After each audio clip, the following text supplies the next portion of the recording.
kendama is an extremely addictive wooden toy that has no exact origin.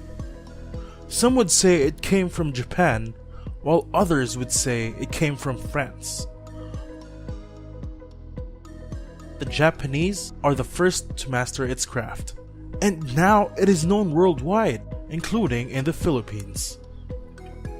The kendama consists of 8 different parts: the big cup, the small cup, the base cup, the hole,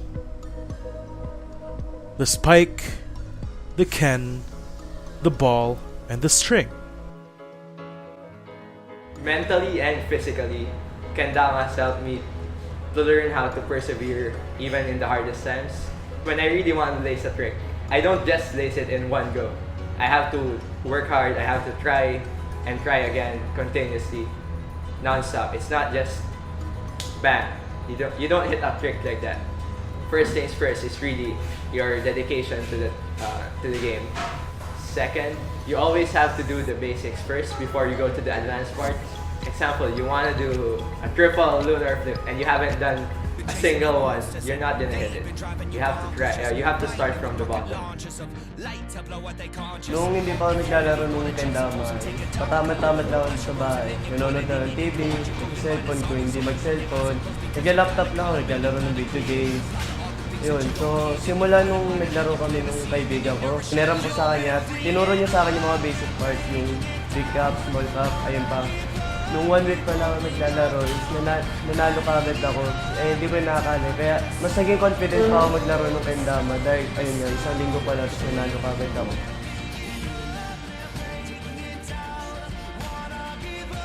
Kendama actually has sort of like a connection that gives to a couple of players. Like you could just go around, play in like a circle and run different tricks all at once.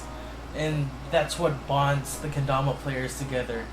So it's a good way of communication for all the people as well as the youth we have today.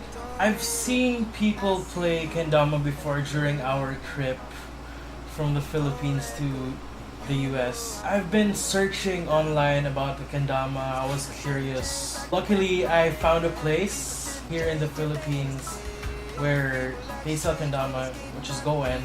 It's funny because the first time I actually went there, I actually saw people play. I was really curious how to play that toy. As I approached them, I was really curious on how to play it, what's the basics, and what's really fun about playing that toy. So when I met John, he handed me my first kendama that I used.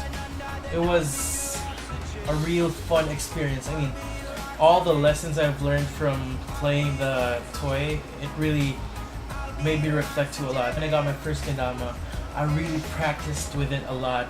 The first step, I mean, it's gotta be the hardest step. So I really tried my best to push. I failed a lot of times, but I progressed. I progressed quickly in about 2 weeks. I really practiced a lot. Really practiced a lot.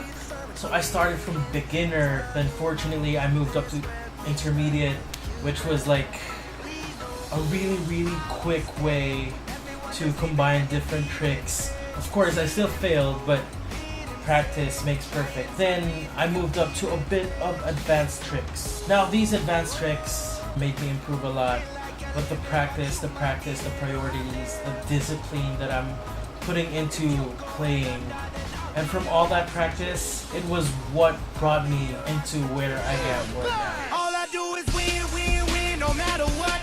Got money on my mind, I can never get enough.